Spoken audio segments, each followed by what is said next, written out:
Olá, queridos alunos, bem-vindos. Eu sou a professora Aldaleia Santos, sua professora de ciências, e vamos para a nossa aula de número 33, com o objeto de conhecimento, máquina simples, detalhamento, reconhecimento das máquinas simples e suas funcionalidades, história da evolução das máquinas que proporcionam movimento. E vamos para a nossa aula.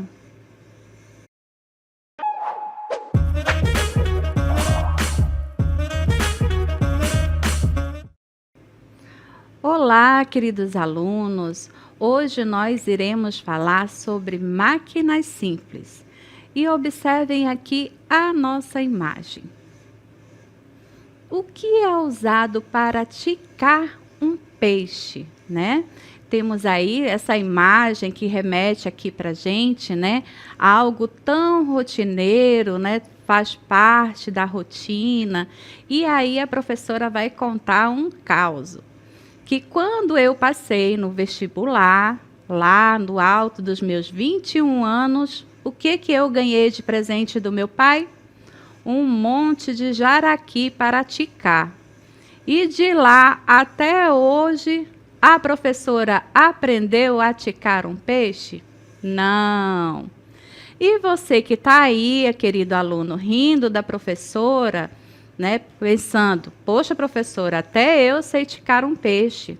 Pois bem, você já parou para pensar que a faca, ao ticar um peixe, ela é um exemplo de uma máquina simples? Vamos observar aqui no nosso VT. Então, vejam aí, ele está pegando um corte de peixe, né? E pega a faca e corta ali, ó, de forma tão suave.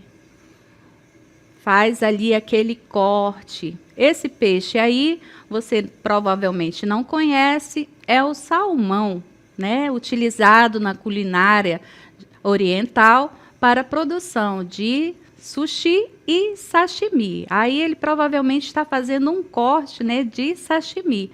E aí você parou para pensar? Professora, uma máquina simples? Sim, veja aí como diminui a força que ele exerce sobre o peixe ao realizar o corte, certo? Então, esse é o tema da nossa aula sobre as máquinas, né, simples e como elas estão no nosso cotidiano, desde dos primórdios lá da sua criação até hoje. Essas máquinas existem para o quê? Para diminuir o nosso trabalho no sentido de força ao exercer algumas atividades. E com isso nós vamos ver, né, como essas máquinas estão no nosso cotidiano, assim como exemplificado aqui, né, pela faca, ao realizar o corte no peixe, certo? Então, máquinas simples são o quê? São instrumentos que têm a capacidade de modificar forças, ou seja, ampliando-as ou reduzindo, ou apenas mudando a sua direção ou sentido, certo? E esse conceito de máquina simples, ele teve a contribuição de Arquimedes. E essa ideia, né, foi criada por esse filósofo grego Arquimedes no século III a.C.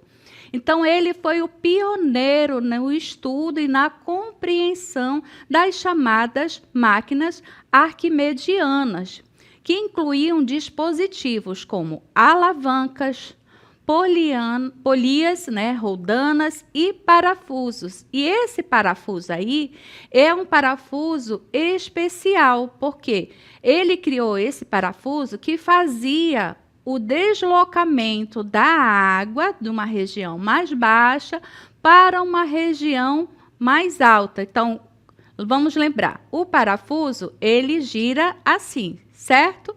Então, ele fez um tubo com esse espiral e aí ele conseguia deslocar a água de baixo para cima, certo?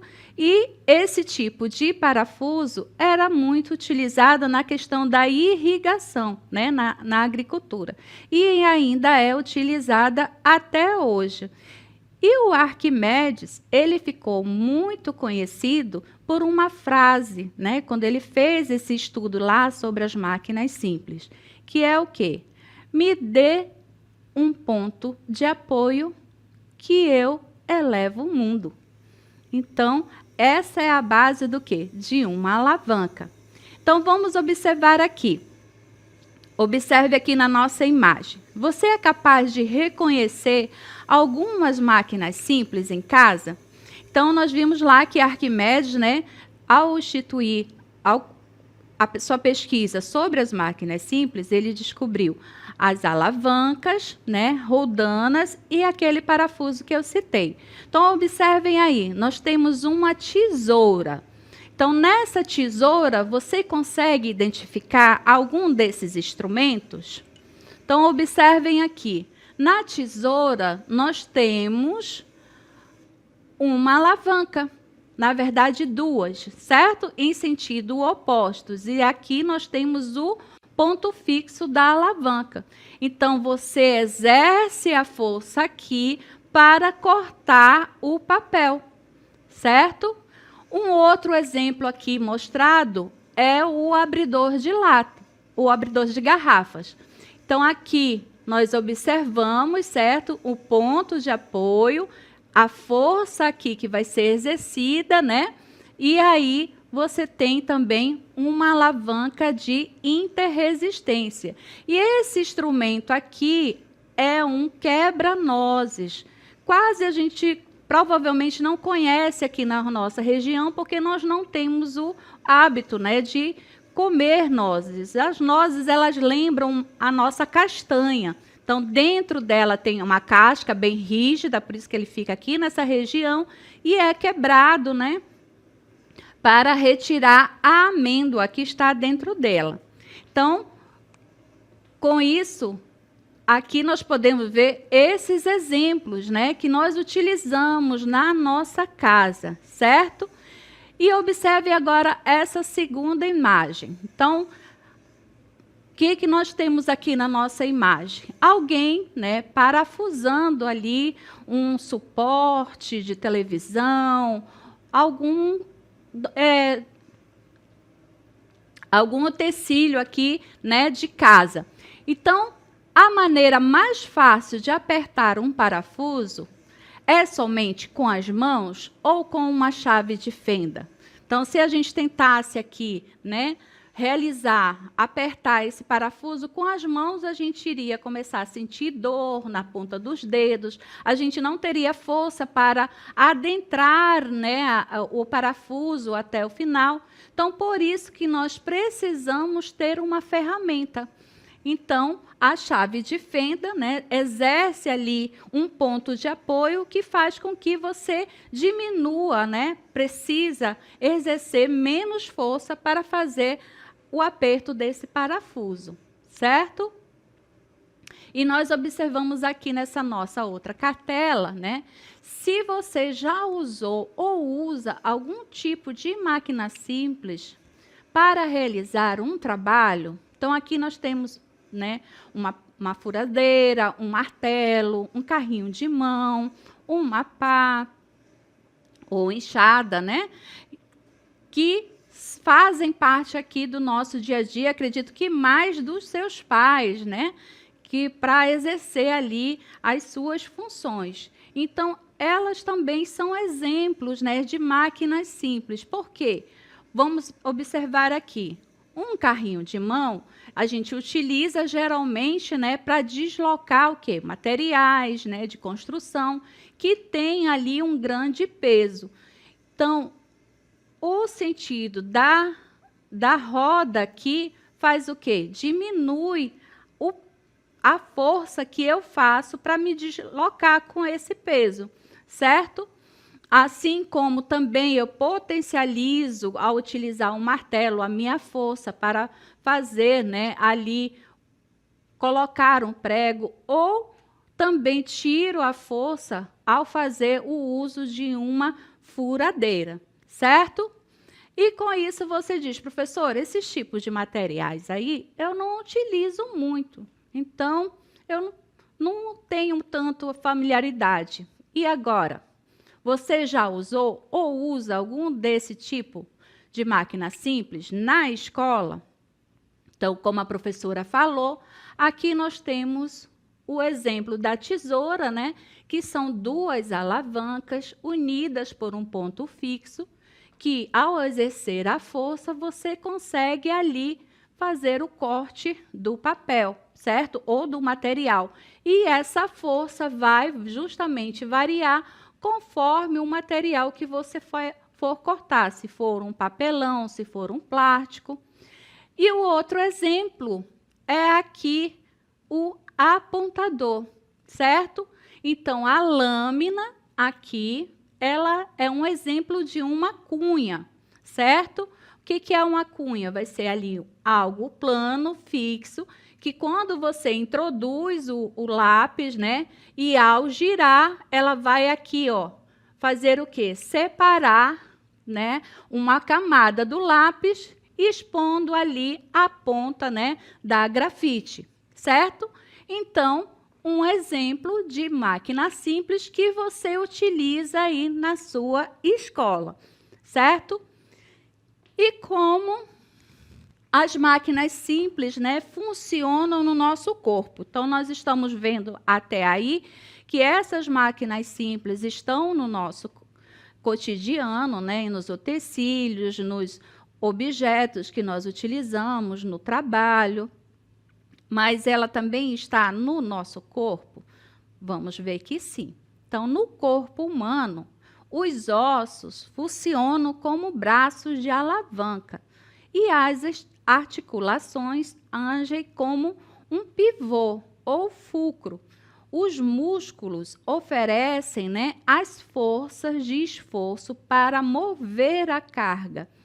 E as forças de carga, né, são geralmente os pesos das partes do corpo, que são movidos ou forças necessárias para erguer e empurrar objetos. Então, quando nós precisamos fazer um movimento muito simples de mover a cabeça, nós estamos utilizando o princípio da alavanca. O movimento de estender e puxar tanto os braços quanto as pernas, você também está usando o movimento de alavanca. Então, portanto, um exemplo de máquina simples no nosso corpo. Vamos ver aqui um exemplo para você entender que conforme, né, o apoio, esse tipo de alavanca, ela vai receber, né, uma classificação. Então, nós temos a alavanca de primeira classe ou interfixa. Isso significa o quê? Observem aqui na nossa imagem. Tá vendo aqui o pontinho em amarelo? Ela recebe essa denominação de primeira classe porque o apoio está aqui no centro. E aí eu vou ter numa extremidade a força e na outra extremidade o peso. Aqui representando no nosso corpo, nós temos a nossa cabeça e o nosso pescoço, certo? Quando você joga a sua cabeça para trás, você precisa exercer uma força aonde? No seu músculo. E já para frente, o peso natural da sua cabeça faz o deslocamento, certo? Então, aqui nós temos o exemplo de uma alavanca de primeira classe interfixa, certo? No nosso corpo. E aqui embaixo nós temos o exemplo na tesoura. Então, nós temos duas alavancas, o ponto central de apoio, e aqui nós exercemos a força, né? E aqui o peso que vai exercer na folha para cortar. Na segunda classe, que é a interresistente. Observe que o ponto de apoio se desloca do centro para uma extremidade. E aí nós temos a força para cima e o peso para baixo. Aqui o exemplo nós temos de ficar na ponta do pé. Então, quando você fica na ponta do pé, você exerce aqui o ponto de apoio, né, nos seus dedos, nas falanges do seu pé. E a força é exercida, observem aqui, pelo músculo, o gastrocnêmio, o músculo aqui da nossa batata da perna, certo? É ele que vai exercer a força puxando, né, o seu corpo para cima. E a gravidade, né, exerce com o peso para baixo. Então, por isso que nós temos que ter uma força maior para ficar na ponta do pé. E já quando passa para a terceira classe, que aí se torna interpotente, observe, na interfixa o apoio é no meio, na interresistente o apoio está em uma extremidade e na interpotente ela está na outra extremidade. E aí a força passa a ser exercida onde? No meio. E o peso vem para a ponta, certo? Então, como a professora exemplificou, para você mover o seu peso, o apoio está onde? No seu cotovelo, certo? E aí o quadríceps aqui do bíceps aqui do seu braço vai fazer o quê? A força para puxar aqui o seu antebraço, certo? E o exemplo que nós temos aqui é o da pinça. Então, observe, na pinça, ela é unida na extremidade, certo? E a gente pega no centro dela para exercer a força para poder ali pegar o pelo ou qualquer objeto que a gente queira tirar, certo? Assim como também aqui, ó, no carrinho de mão, que nós vimos no exemplo anterior. O apoio é a roda, né? O peso vai estar aqui no meio e a força é o que você vai exercer para fazer o deslocamento, certo? Então, vamos observar aí a nossa animação para você fixar esses conceitos. Vejam aí. Então, a interfixa, né? O apoio está no meio. E aí você exerce uma força para jogar a cabeça para trás. Já a interresistente, para você levantar, né, você vai exercer a força na batata da sua perna e o apoio está na ponta do seu pé. Então, a resistência fica no meio. E a interpotente, o apoio, né, vai estar onde? No seu cotovelo, e aí você vai exercer a força no seu bíceps para puxar, né, e a resistência está na outra extremidade, certo? Então, com isso, são os 3 tipos de alavanca que nós temos: interfixa, interresistente e interpotente, que vai variar conforme o ponto de apoio, certo?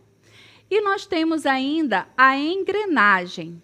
A engrenagem representa o quê? O movimento da bicicleta. Então, numa bicicleta, nós colocamos uma engrenagem, né, em rotação, imprimindo uma força e um pedal localizado a uma certa distância do centro da engrenagem. Então, a energia rotacional é transferida para a engrenagem da roda traseira, por meio de uma corrente.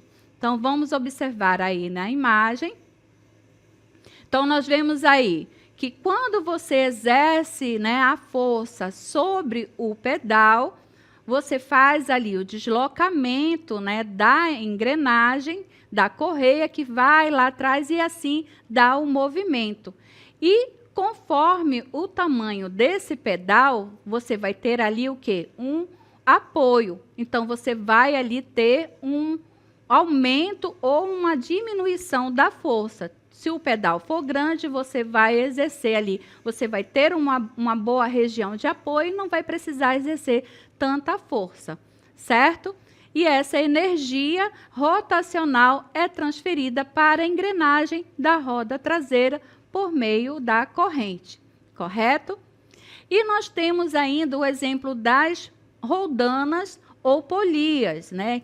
E esse aparato são rodas que servem para direcionar a força por meio de objetos específicos, ou seja, usando cordas ou fios. E é possível desviar a trajetória ou levantar certos corpos. Então, essas roldanas ou polias, elas são classificadas de 2 tipos. Elas podem ser do tipo fixa, que deve ficar presa, né, a um lugar fixo, como nós observamos aí na imagem, e ela apenas muda a direção da força aplicada. Assim, a força aplicada é igual à força na outra extremidade da corda. E a móvel é ao associar rodanas fixas com rodanas móveis. A força aplicada se multiplica. E assim, essa associação muda a direção da força e a multiplica. E aonde nós podemos ter exemplos, né, dessas roldanas e polias? Um exemplo que nós podemos observar é em academias. Então, agora nós vamos assistir um vídeo mostrando, né, exemplificando o uso dessas roldanas e polias na academia. Olá, pessoal! Eu sou a professora Risolda de Física e hoje eu estou em uma academia para falar sobre as máquinas simples. Aí eu te pergunto, o que é uma máquina simples? Uma máquina simples, ela tem como objetivo de facilitar a nossa vida. E as máquinas simples, elas têm três exemplos, ou 3 tipos de alavancas. A alavanca, a roldana e o plano inclinado. Então, para o nosso corpo, também é uma máquina simples. Por isso que estamos aqui em uma academia. Tudo bem? Tudo bom? E aí, você treina aqui? Treina sim. Eu posso dar uma olhada como é que Sim. você treina? Quer me acompanhar? Quero sim, Vamos lá. Então, Ju, hoje eu estou na academia para dar exemplos sobre as máquinas simples. Você sabia que as máquinas simples também estão na academia, que são alavancas, as roldanas e o plano inclinado. Olha que interessante. Qual o exercício que você vai fazer? Vamos lá que eu vou te mostrar. O primeiro exercício que eu vou fazer é nessa máquina. Essa máquina se chama Leg Press 45 graus. Você sabia, no momento que você falou 45 graus, é um plano inclinado, é um exemplo de plano inclinado. Bacana, vou começar meu treino. Ok, vamos lá. A Ju está fazendo um exercício no plano inclinado. E o que é um plano inclinado? Você tem aqui uma superfície inclinada que irá formar um ângulo. Ela está formando um ângulo e também com o chão. Por isto que é chamada de plano inclinado. Você tem aqui uma superfície inclinada que ela irá formar um ângulo com o chão. Esse é um plano inclinado. O exercício que eu vou fazer agora é um exercício para o bíceps. E eu vou usar o halter ali de 3 quilinhos, tá bom? Vou começar. Você sabia que é um exemplo de uma alavanca? Olha que legal. E o que diferencia? Olha só, você tem uma barra rígida, você tem aí os elementos fundamentais de uma alavanca, que é o ponto de apoio, a força potente e a força resistente, que representa aqui as alavancas. Muito bem, Ju. Continua, é ótimo. Muito bem, é isso aí. Então, Ju, você está cansada? Estou um pouquinho cansada, mas já estou finalizando o meu treino. Olha! O último exercício vai ser para os membros superiores. Eu vou fazer o tríceps na polia. Olha só, pessoal, este é o nosso último exemplo de uma máquina simples, que é uma roldana ou polia. Na academia você também tem esse tipo de máquina simples. Observem comigo. Eu tenho aqui as roldanas, que elas passam aqui por um cabo. A Ju, para facilitar este processo que ela está fazendo aí, ela tem aqui um peso, olha só, peso de 7,5 quilogramas. Então, o objetivo da roldana é facilitar o exercício, no caso na academia, para que, se não tivéssemos aqui a roldana, ela teria que fazer um esforço muito maior. Então, existem aqui várias roldanas, como você observa.